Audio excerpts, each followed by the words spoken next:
नमस्कार मंडळी, आपल्या ब्लॉगमध्ये तुमचं स्वागत आहे। आज वार होता गुरुवार, श्री स्वामी समर्थांचा वार होता। मग सकाळी उठलो आणि कणी विळा चोळा चालू केला। विळा चोळून देऊन कणी धार तेन आणून कणी जायचं होतं शेताकडं। पण तेवढ्यात म्हटलं गाडी आपली बाहेर काढूया स्प्लेंडर।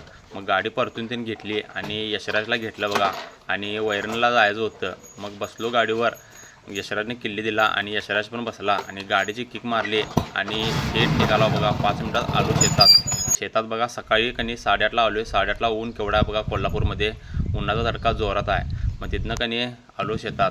पहिला हँडग्लोव्ज घालावं लागते कारण की विळ्याला धार जास्त असते, त्यामुळे कणी रिस्क नाही घ्यायची।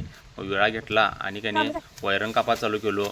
बघू सर 15 ते 16 पेंड्या वैरण कापली। वैरण ही रोज कापा लागते बघा। गावाकडची माणसं शेतकरी म्हटल्यानंतर आम्हाला कामं ही रोज असतातच।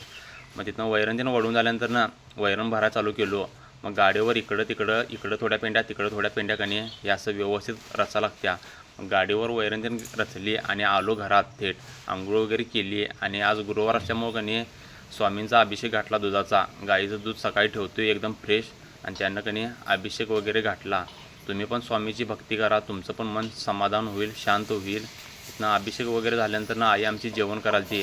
मग मस्तपैकी कणी इथं जेवायला गरमागरम बसलो। जेवायला या तुम्ही पण। भाकरी, सुकी भाजी आणि सांडग्याची आमटी केलेली आहे आणि कार्तिक आणि ईश्वरी पण आमची भाची देणं आलेले आहेत।